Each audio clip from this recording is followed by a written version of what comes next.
This is Newslive on Viewer Television. I am Joy Malik. We begin with the headlines. President Muhammadu Buhari arrives Ebonyi on 2-day working visit. House of Representatives passes anti-terrorism bill and 3 other bills, plus worst drought in decades devastate Ethiopia's nomads. Thank you for joining us. Now, Vice President Yemi Osinbajo has picked his expression of interest in nomination firms to contest the 2023 presidential election on the platform of the All Progressive Congress. Now, his spokesman, Laolu Akande, made this known on Thursday. Akande said the forms were collected by representatives of Osinbajo's support groups. The APC expression of interest in nomination forms cost 100 million naira, and at least 15 Southerners are ready in the race. Still on 2023 election, a four-France gubernatorial aspirant, Caleb Mutfwang, has made a formal declaration to run for the seat of Plateau State Governor in the 2023 general elections. Mutfwang is vying under the platform of the People's Democratic Party. Caleb Mutfwang was at the party secretariat of the Yakubu Gowon Wages, where he intimidated the leadership of the party of his aspiration. Nasir Saidu was there.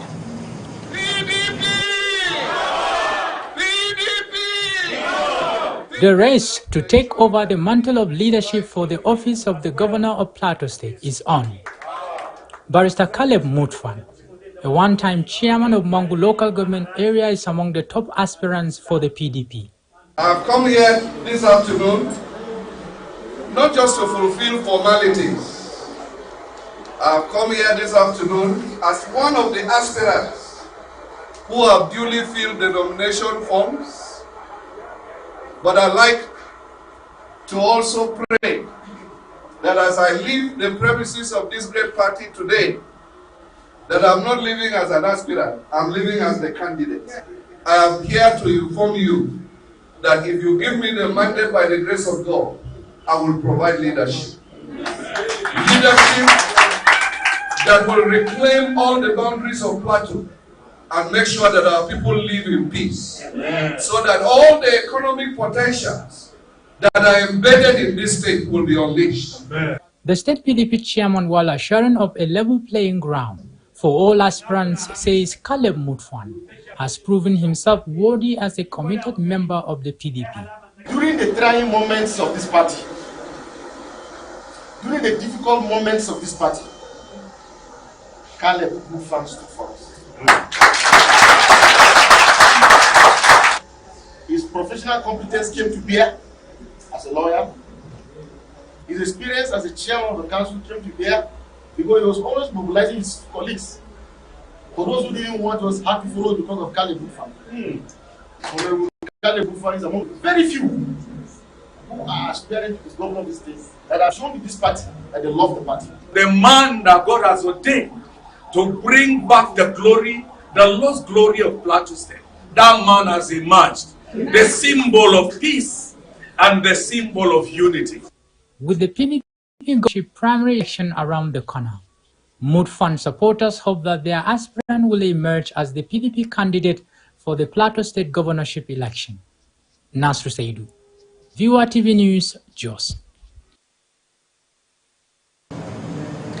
Now, President Muhammadu Buhari has arrived in Ebonyi State for a 2-day official visit to the state. The president, who was accompanied by Governor David Umahi of Ebonyi and among other top government officials, arrived at the state. Now, newsmen observed that streets in the capital city wore new looks with different security personnel seen at strategic locations. The president will inaugurate the ultra-modern King David University of Medical Sciences, Uburu, with adjoining roads and flyover and the newly constructed presidential lounge, Abakaliki. The president is also expected to inaugurate the ultra-modern Ebonyi International Shopping Mall, facilities at the newly constructed government house, and completed road projects in the state, among others. The Senior Staff Association of Statutory Corporation and government-owned companies has urged the federal government to address inflation in order to improve the nation's economic indices. Kayode Alakija, Senior Staff Association of Statutory Corporation and government-owned companies President General made the call in Abuja while speaking with newsmen on the need for an improved welfare package for the Nigerian workers. Alakija said the continuous devaluation of the naira was worrisome as it negatively affects the cost of goods and services. People that even when we had the 19,000 whatever minimum wage, we're even better off than what we are earning now. Today, I think a dollar is about 589, 590.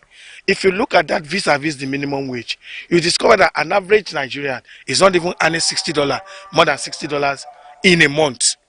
And what can you do with $60 of executive orders encouraging foreign investors? But it just interests you that the investment environment is still not friendly to foreigners to come in.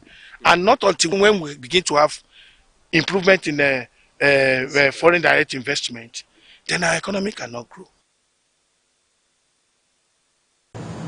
Now, President Muhammad Buhari has said there would not be peace in Africa if it did not first exist in the families and countries.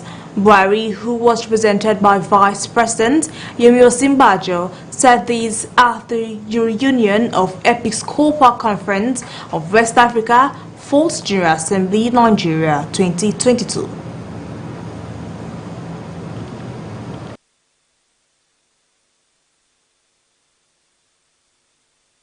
The encyclical offers, and I quote, "If every human being possesses an inalienable dignity, if all people are my brothers and sisters, and if the world truly belongs to everyone, then it matters little whether my neighbor was born in my country or elsewhere." End of quote. Indeed, as people of faith, we look upon the diversity of our people as a gift of providence, not as a cause of conflict. We are gratified that the Church has stood out and continues to stand as a powerful voice for ecumenism all over the world, and is committed to doing so in our region. We are hopeful that the results of our reflections, workshops, and discussions will have a great impact on us and our people. We, as the Chief Shepherds, are committed to ensuring exemplary leadership and striving to smell like the sheep we are pastoring. Without becoming politically partisan, our prophetic voices must continue to ring out on behalf of the voiceless multitude suffering. We do not pretend that we have the solutions to the multidimensional political, security, and social problems. The Church can only continue to play her role in educating the consciences of Christians, non-Christians, and people of goodwill in our society. Global problems demand global response and action in the spirit of co-responsibility, cooperation, and collaboration. Thus, in the face of myriads of problems bedeviling our countries today, such as poor governance, human rights abuse, poverty, unemployment, ethnocentrism, terrorism and organized crimes, human trafficking, organ trafficking, illegal arms trade, international debt burdens, drug abuse, environmental degradation and climate change, migration, and the like. We must guide against the culture of the walls or the culture of indifference. These socio-political and socio-cultural problems threaten peace and impede development in our different countries. In his address, the Metropolitan Archbishop and President Rekowa Ignatius Kangama expressed hope that the results of the reflections, the workshops and discussions would have a great impact on the region and its people. while Most Reverend Lucius Ugoji, President of the Catholic Bishop Congress of Nigeria, called for a rapid response on global issues threatening humanity.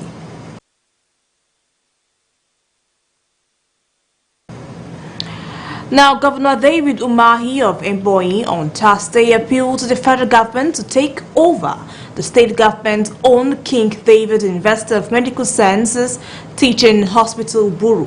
Umahi made the appeal at Buru local government area of the state during the inauguration of the hospital by President Muhammadu Buhari as part of his 2-day official visit to the state. Now, the governor said that the request became necessary because the scope of the hospital was beyond the management of any state. Umahi thanked President Buhari for his assistance in the construction of the King David University of Medical Sciences, which he described as a center of excellence. Now, when Newslive returns, the Minister of State for Works and Housing, Malam Muazu Sambo, says the Nigerian government has completed about 6,000 housing units across the country. Details of these and more comes to you right after the break. Do stay tuned. Working in viewer television as a news anchor has been a wonderful experience, and it just continued to get better and better for me. It's a wonderful experience. All the team, we make sure that we come together, we put our head together, and make sure that news is delivered on time.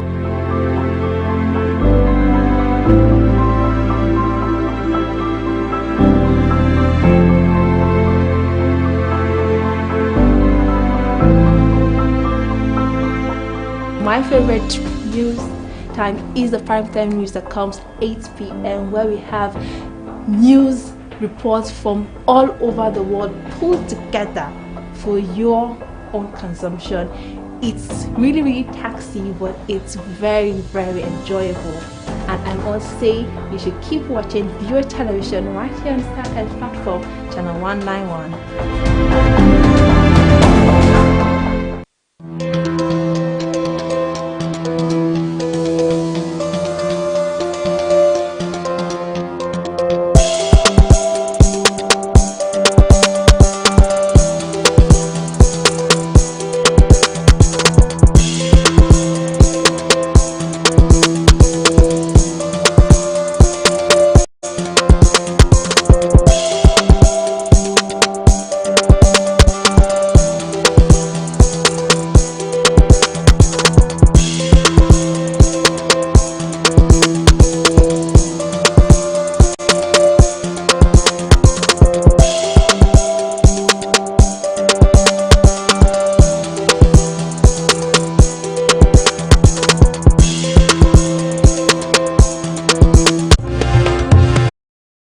Back. Keep it just joining us. This is Newslive on Viewer Television. Now let's take a recap of our top stories. President Muhammadu Buhari arrives at Ebonyi State on 2-day working visit.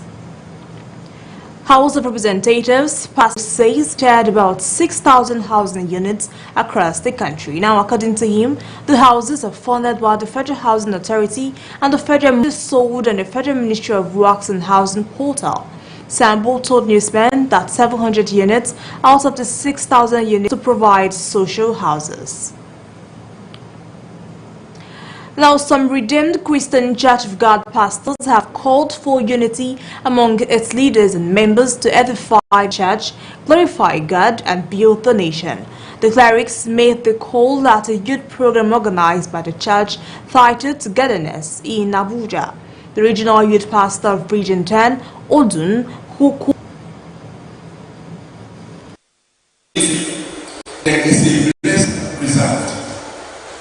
God says there is a blessing assigned, a blessing allocated, a blessing reserved for people that blessings, for those that dwell together in unity.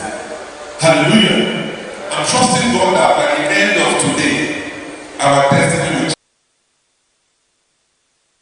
Akin Mesoko, in charge of Youth Province 6, said the voice of togetherness could move mountains, while Tunde Benjamin Slaniyi of the Throne Room Transcorp advised the youth to take charge and conquer. multiplies. Together we increase. So we are coming together. In togetherness, we are strong. In fact, we are dangerous. We are powerful. When we bring our strengths together, we are much more than the ordinary. We are much more than what others may see us. So our strength is enhanced in our togetherness. And that is why the vision was birthed. Take responsibility, take ownership, and let's work together. The force of unity is a force that cannot easily be broken. When we come together, we succeed together, we move together. The coupling effect, the multiplier effect of us coming together is so powerful. It can overcome every obstacle, can break through all barriers, whether tribal, cultural, physical, religious, or other. And on oil theft, the Nigerian Navy says it saved the country from losing 10 billion naira to oil thefts and economic saboteurs in April. These were contained in a statement by the Director of Information, Adedotun Ayovagon. Ayodetun also said a total of 650,000 liters of sludge were recovered, 148 illegal refinery sites were deactivated, and 36 wooden boats were destroyed in April. Particularly, Nigerian Navy ship Soro at Yanagwa on April 23rd during a patrol of Imbiama, Kiama and Sangbama axis discovered 2 empty tanker trucks close to Sangbama, while the site, which is neither a loading site nor a tank farm. And let's take it to Imo State, where palpable fears has enveloped residents of Angwa in Ogutho local government area of Imo State following a gruesome murder of a policeman who came efforts by unknown gunmen.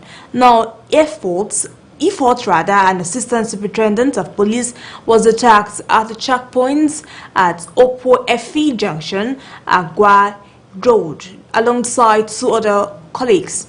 While Ifot was killed at the spot, the other 2 managed to escape with injuries. Now confirming the development, the President General of the community, Ekene, said the remains of the slain officer has been moved to the morgue already with assistance of his community people. Still on insecurity, Methodist Bishop of Kubwa Diocese, Reverend Chukwudi Igwe, has called on the federal government and other stakeholders to address insecurity in Nigeria. Igwe made the call at annual anniversary of the Kubwa Diocese in Abuja, where the team prepared for the second coming of Jesus Christ. Also present at the anniversary celebration was the Breastar of Methodist Church, Gwarimpa Sekut, John Eze, who charged church members on the service to God and man. These are in rural areas, and some of these people are farmers. A good number of times their farms have been ravaged by herders, and we've had conflict. Last year we had issues in some area in Akwandodo, where some of the farmers who are members of our church, the Fulani took their cattle, went there and ravaged their crops, and in course of that somebody was killed. It took serious intervention to prevent bloodshed and fracas, and some of them have abandoned farming. Because of that, it has affected food production all over the world. Now we are talking about food insecurity. Until the security situation is addressed, the food scarcity will continue to escalate. It's not a matter of politics. The government has to address security. They have to fix that, because when that is done, then we can be sure that people can go about their lawful businesses and without fear, and also engage in whatever worthy profession that they will make a living from. For you to be ready means that you need to ensure that you check your life. The truth is there that the signs of the coming of Christ is real. We have seen it in the scripture. So members are encouraged to live a holy life, to live a truthful life. It's not being covered by religion. religion is different from making yourself available unto God. There are people who are still holding the seat of leadership, yet there are other things they are treated with. So what that means is that the church should get ready, run away from sin, live a holy life, being truthful, even at the place of your work. The House of Representatives reconvened plenary on Wednesday to pass 4 important bills. These bills include the Anti-Terrorism Act 2011, the Money Laundering Act, the Witness Protection Act, and the Public Complaint Act. A bill for an act to repeal the Money Laundering Prohibition Act 2011 as amended and enact the Money Laundering Prevention and Prohibition Bill 2022 to provide comprehensive legal and institutional framework for the prevention and prohibition of money laundering in Nigeria, establish a special control unit under the Economic and Financial Crimes Commission, and 4 related matters.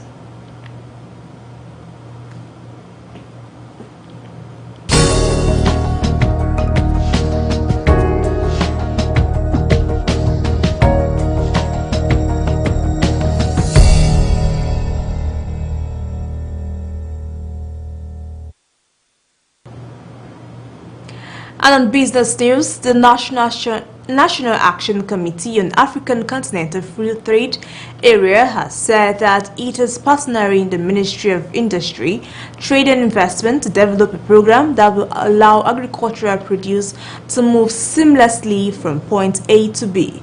Now, the team lead export market development of NAC, Ogo Chukura, said this in an interview in Abuja, noting that the committee had begun the development of policies in partnership with relevant export agencies for free flow of trade in Nigeria.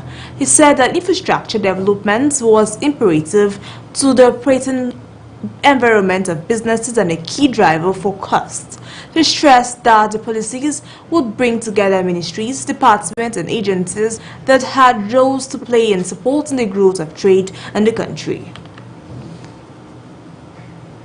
And on border reopening, few days after the federal government announced the reopening of 4 land borders, stakeholders, including clearing agents and car dealers, have predicted a 60% increase in the smuggling of vehicles into the country. The federal government had last weekend approved the reopening of Idiroka, Jibia, Gamba and Ikom land borders. This is coming 3 years after the government shut down land borders due to the incessant smuggling of arms and different contraband goods.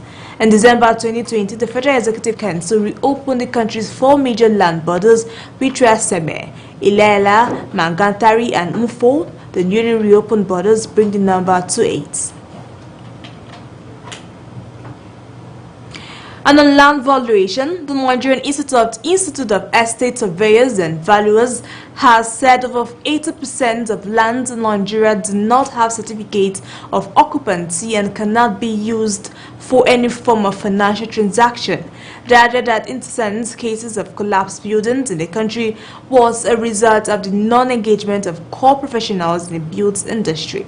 The president and chairman of the Council of NRESV, Emmanuel Wike, said this while speaking to journalists at the Institute Maiden Valuation Day teamed Unlocking the Nation's Wealth Through Valuation in Port Harcourt, Rivers State. According to the NRESV president, most of the lands in Nigeria are dead capital as they cannot be used for anything since they do not have title documents, which is certificate of occupancy. And on oil ban, the price of crude oil rose by 4% after the European Union unveiled plans to phase out import of Russian oil as part of sanctions for Russia's invasion of Ukraine. Now, Brent crude futures rose $3.99 or 3.8% to $108.98 a barrel by 1121 GMT, whereas Texas Intermediate crude futures rose $4.5 or 4% to $106.46 a barrel. Development came immediately after the European Commission President Ursula von der Leyen proposed a phased oil embargo on Russia over its war in Ukraine, as well as sanctioning Russian Star Bank in a bid to deepen Moscow's isolation.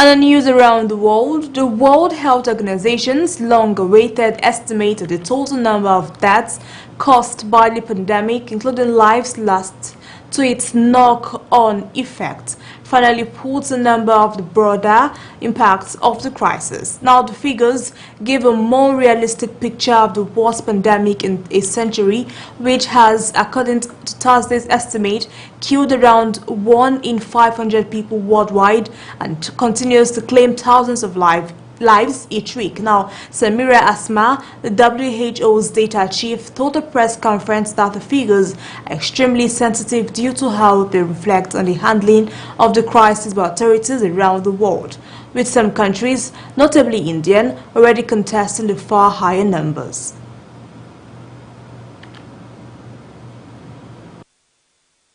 Globally, we estimate 14.9 million excess deaths associated with the COVID-19 pandemic by 31 December of 2021. So this estimate ranges from 13.3 million to 16.6 million. There were 5.4 million reported COVID-19 deaths to WHO over this period. So this excess estimate represents 9.5 million more deaths, or 2.75 times more deaths than reported. The worst drought to hit the Horn of Africa in decades is pushing 20 million people towards starvation. According to the UN, destroying an age-old way of life and leaving many children suffering from severe malnutrition as it rips families apart. April is meant to be one of the wettest months of the year in this region, but the air is hogududu, is hot and dry, and the earth dusty and barren. Many of the animals belonging to the 200 semi-nomadic herder families in the village have perished.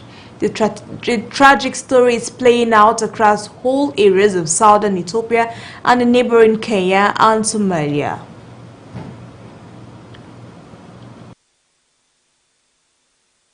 waxba kama hadhin waxba kama hadhin xoolihii waxba kama hadhin ilaahay roob na sii rabbiyo ilaahu roob na sii ilaahu dawladaha noo soo gurmi rabbigayo ilaahu dawladaha noo soo gurmi ilaahu dawladaha noo soo gurmi rabbiga iyo wareega iyo neefafka yanka noo soo intaan hagaajisanayno jaaban sahlanaynba maalinka dhaweed markuu wixii kala dhadhamin waa afkan ka dhadhamin waa oo cabaad bas iska noqda aniga oon saygayga iyo gabdhahayga midna dhin waan tagi waa iska soo carroor inta lagu joojin lahaa aad wiilkaada la carartay marka una dhulkan ku jirno. Now, visibility in Iraq's Fallujah is reduced to just a few meters as a dust storm descends on the city. Countrywide, than 1,000 Iraqis were rushed to hospital with respiratory ailments due to sandstorms. Flights were grounded due to poor visibility at airports serving the capital Baghdad and the Shiite holy city of Najaf, with the phenomenon expected to continue into Monday, according to the weather service. Iraq was hammered by a series of such storms in April, grounding flights and leaving dozens hospitalized with respiratory problems. And on Ukraine crisis, Ukrainian President Zelensky on Thursday launched a global crowdfunding platform to help Kyiv win the war with Russia and rebuild the country's infrastructure. 9 weeks into Russia's invasion, Ukrainian cities have suffered vast destruction. All funds will be transferred to the National Bank of Ukraine and allocated to the relevant ministries, Zelensky said, indicating that his government would give an update every 24 hours about how the money was being used. The Ukrainian leader called on ordinary people around the world to help Kyiv defeat Moscow. He said Ukraine will always remember their contributions. Here, in one click, you can donate funds to protect our defenders, to save our civilians, and to rebuild Ukraine. All funds will be transferred to the National Bank of Ukraine and allocated to the relevant ministries. Russian troops held a Victory Day military parade rehearsal in the Red Square at night. Russia will celebrate the 77th anniversary of the 1945 victory over Nazi Germany on May 9th. The rehearsal is taking place even as the country's invasion of Ukraine continues amid reports that it has not gone according to plans. Military vehicles drove through the street of Moscow later in the night, rehearsing for the parade as crowds stood watching behind barriers.